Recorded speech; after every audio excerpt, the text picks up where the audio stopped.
Hello friends, welcome back to my channel. তো এটা হচ্ছে পার্ট 2। এবার যাবো আমরা নিচে খাবার খেতে, তো তারপর যাবো অডিশনে। তো চলো দেখতে থাকো ভিডিওটা যে কী করি। তো এখন আমরা আছি এখানে অডিশন।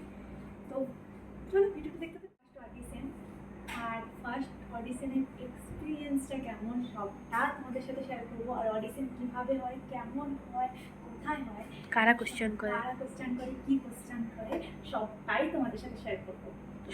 তো চলো দেখতে থাকো। পুলিশ লাগা হয়ে গেছে। আমার দিদি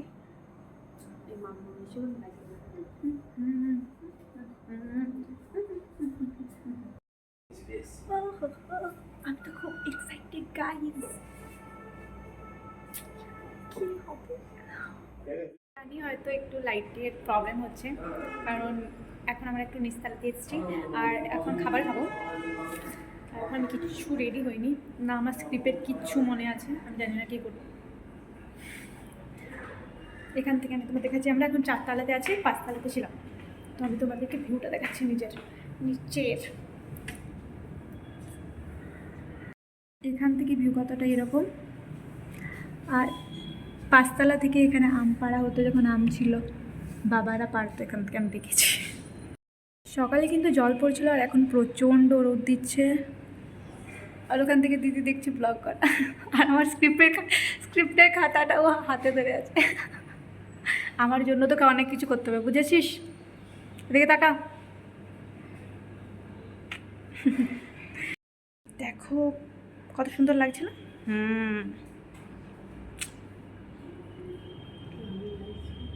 খুব সুন্দর লাগছে সত্যি। আর নিচটা গাইস তোমরা দেখো একবার। এই কাজটা না থাকলে না টাকা তোকে ঠেলে ফেলে দিতাম। তুমি শঙ্কু উঠেমের জন্য কত কিছু করিস, তোকে কী করে ঠেলতে পারি? ওটা ছিল ইয়ের কাছে, এটা ব্যালেস্তলা হবে না, ওই ধর্মতলার কাছে ছিল ওটা। আর এটা আমরা চলে এসেছি মিন্টু পার্ক। হ্যাঁ ঠিক আছে, চল আমরা ওখানে যাই, ওখানে আয় আয় আয়। তো গাইজ অনেকটা জলদির কারণে কিন্তু আমি মেকআপের ভিডিওটা আর শেয়ার করলাম না। তো মেকআপ ডান হয়ে গেছে আর খাবার খাওয়া ডান হয়ে গেছে। এবার কাকা আসবে আর আমরা যাবো অডিশনের কাছে। তো দেখতে থাকো পুরো ভিডিওটা, আর আমাকে কেমন লাগছে এখন ওটাও কমেন্টে এবার বলো।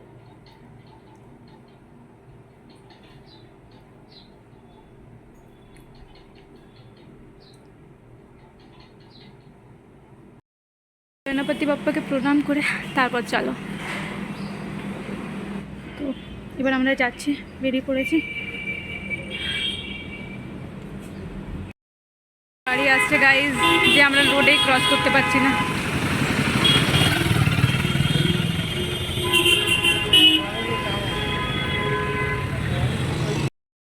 আমরা ছিলাম ওই 5 তলাতে, দেন 4 তলায় এসেছিলাম, দেন এসেছিলাম 1 তলা। তো চলো এখন কোনো টোটোতে যাব। চলো हम पा गए।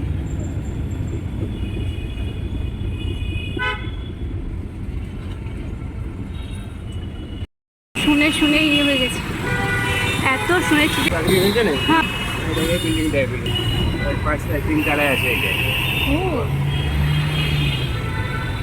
আর আজকে দেখেও নিলাম জামগঞ্জেতে আমি।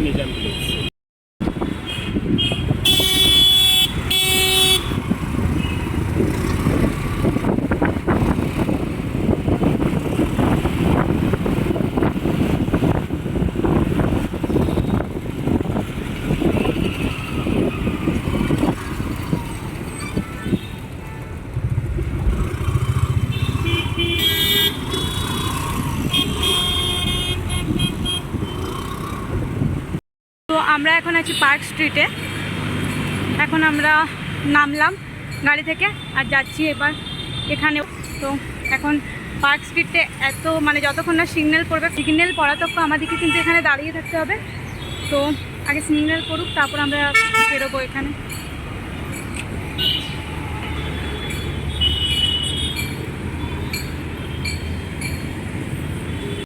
তো গাইজ এসে গেছি, আর এখন আমার হার্টবিটটা করছে, জানি না আমি কি করতে পারবো। 8 ফ্লোরে আছে। তো চলো এখন ভিডিওটা অফ করছি।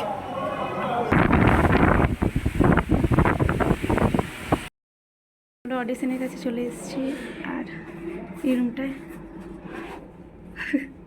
তো গাইজ আমরা পৌঁছে গেছি উপরে, 8তলার উপরে আছি। আর দিদিকে নিয়ে চলে যাওয়া হলো, কারণ বললো যে শুধু দুজনেই থাকবে, তাই আমি আর কাকা থাকলাম আর দিদি চলে গেল নিচে। আর আমার একা কিন্তু খুব নার্ভাস ফিল হচ্ছিলো, কিন্তু তাও নিজেকে শান্ত করছিলাম যে ঠিক আছে কোনো মতে হয়ে যাবে। তো এটা হচ্ছে মা দুর্গা প্রোডাকশন, সেখানে চলে এসেছিলাম। একটা রুমে আমাদেরকে বসতে দেওয়া হলো এখন। তো আমরা সেই বসে আছি আর বললো একটু পরেই আসবে। তো 11টার টাইম দেওয়া হয়েছিল, আমরা উপরে চলে আসি জলদি। তো আমাদেরকে একটা রুম দেয়, সেখানে আমি আর কাকা বসেছিলাম, যেহেতু দিদি নিচে চলে গেল। আর তাই আমি ভাবলাম যতক্ষণ বসে আছি ততক্ষণ আমি একটু যদি স্ক্রিপ্টটাই মুখস্থ করে নিই তাহলে ভালো হবে। আর আমার একটু টেনশনও হচ্ছিলো, কিন্তু স্ক্রিপ্টটা মুখস্থ করছিলাম। দেখো তোমরা,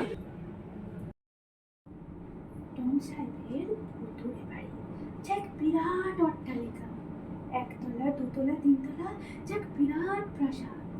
দেখতে দেখতে আমি 3তলার একটা ঘরে ঢুকলাম। চারিদিকে ধুলো পড়ে আছে, কোথাও কোনো ফার্নিচার নেই, সব দেখছো।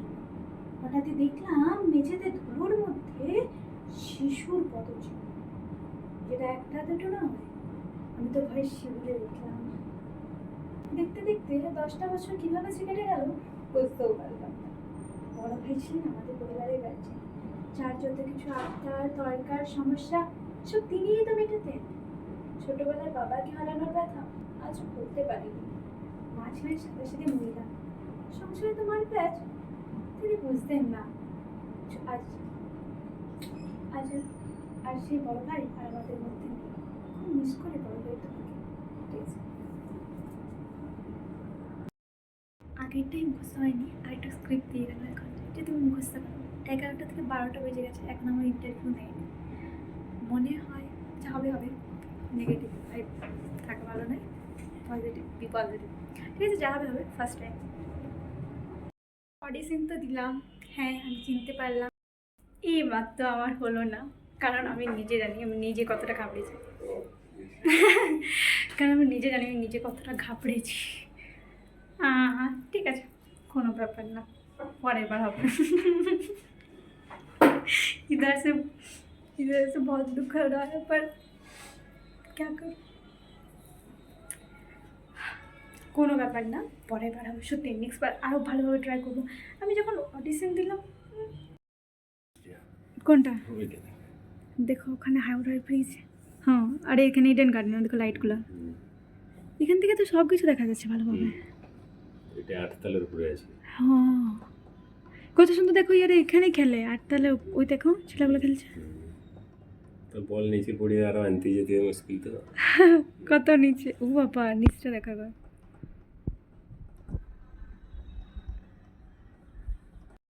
আমরা এখানে বসে আছি, আমার ব্যাগটা এখানে আছে। আর এখান থেকে আমরা দেখছি, এখান থেকে হাওড়া দেখা যাচ্ছে, হাওড়ার ব্রিজটা। আর দেখা যাচ্ছে ইডেন গার্ডেন, যেটা তোমাদেরকে আমি কাছ থেকে দেখাচ্ছি। দেখো তো গাইজ, অডিশন কমপ্লিট। এখন যাচ্ছি আমরা নিচে, 8তলার নিচে যাচ্ছি। আর এখন কিছু খাবার খাবো, কারণ অনেকক্ষণ কিছু খাইনি। তো খাবার খাবো, দেন তোমাদের সব কিছু ক্লিয়ার করে বলবো। তো পুরো ভিডিওটা লাস্ট তক দেখতে থাকো। আমরা অডিশনের এখান থেকে বেরিয়ে গেছি, আর এখন যাচ্ছি কোথায় কি জানে, আমি নিজেও জানি না। তো আমরা নিয়ে নিয়েছি এখন রোল, আর এখন রোদ দেখো গাইজ। ইন্টারভিউ দিয়ে আর এখন যাচ্ছি আমরা একটা রুমে।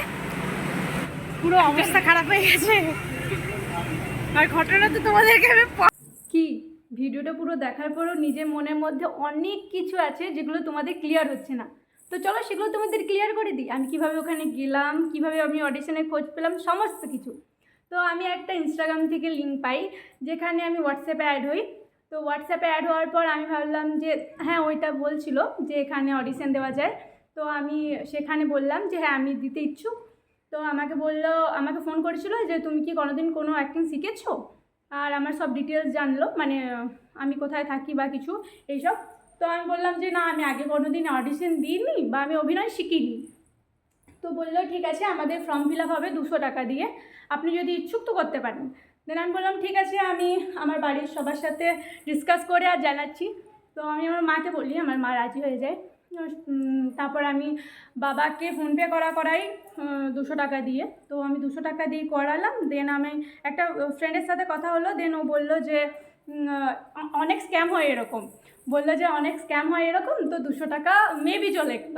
তো আমিও সেই আশায় ছিলাম যে হয়তো গেল, তাও তো আমি ট্রাই করলাম। আমার মনে হলো যে হ্যাঁ, জীবনে ভুল করা উচিত, ভুল না ছাড়া শেখা যায় না। তো ভাবলাম যে হ্যাঁ, আমার 200 টাকা চলে গেল। দেন তার কিছুক্ষণ পরে আমাকে বললো যে ঠিক আছে, আপনাকে একটা স্ক্রিপ্ট পাঠানো হচ্ছে, হোয়াটসঅ্যাপে বললো আপনাকে একটা স্ক্রিপ্ট পাঠানো হচ্ছে, সেটা আপনি মুখস্থ করুন। আমি বললাম যে ঠিক আছে। ওই স্ক্রিপ্টটা বললো যে আপনাকে ভিডিও কলে কিন্তু অডিশন দেওয়া হবে।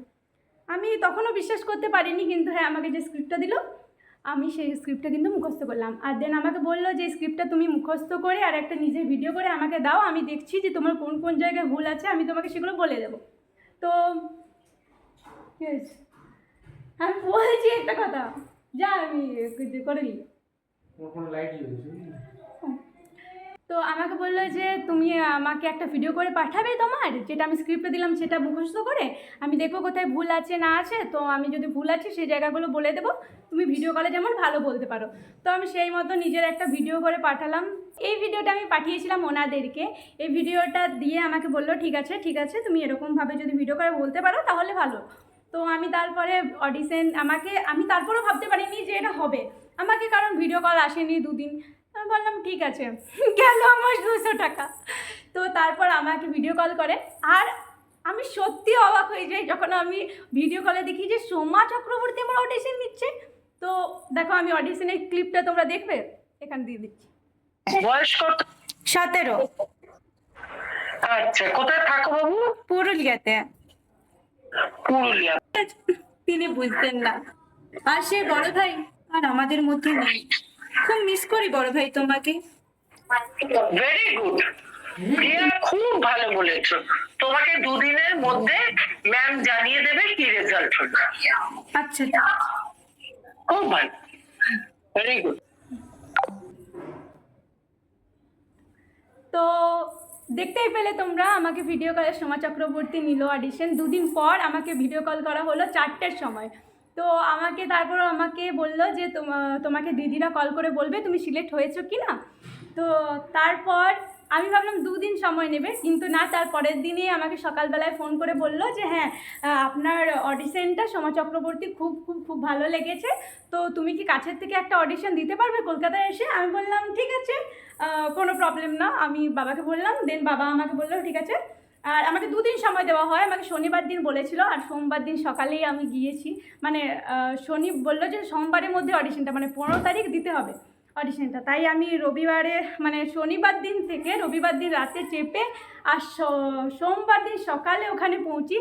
আর পৌঁছেই কিন্তু আমি সেই দিনই কিন্তু অডিশন দিতে যাই। তো মাঝে একদিন সময় ছিল, তার মধ্যে আমি সব কিছু করি। আর আমাকে যেটা দেওয়া হয়েছিল স্ক্রিপ্টটা, সেটাই মুখস্থ করে আসতে বলা হয়। আর আমি একটা এক্সট্রা স্ক্রিপ্ট মুখস্থ করে নিয়ে যাই, যেহেতু আমি কোনোদিন অডিশন দিইনি, তাই আমি ইউটিউবে অনেক ভিডিও দেখে এটা করে গিয়েছিলাম। দেন ওখানে যাই, তারপর তো তোমরা সব দেখতেই পেলে কিভাবে গেলাম, ভিডিওর মাধ্যমে সব দেখতে পেলে।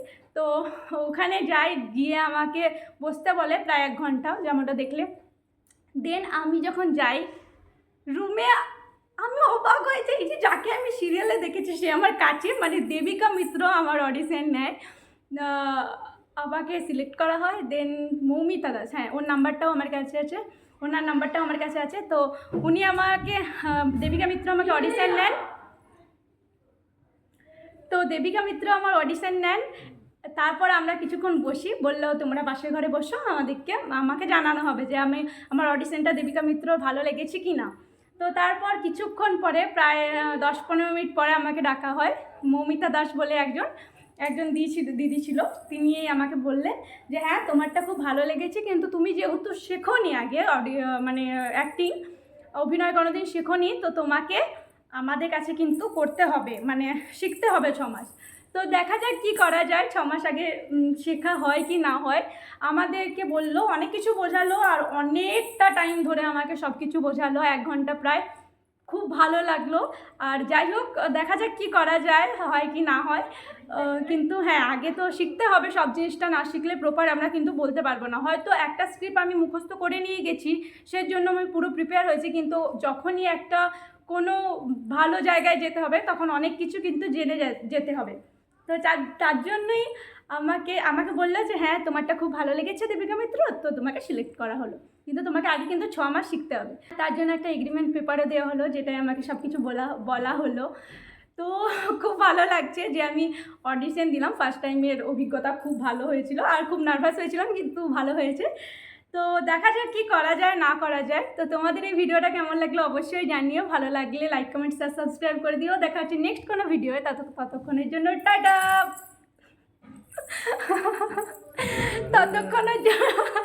ততক্ষণের জন্য টাটা, ভালো থেকো সুস্থ থেকো, দেখা হচ্ছে নেক্সট কোনো ভিডিওয়ে, টাটা।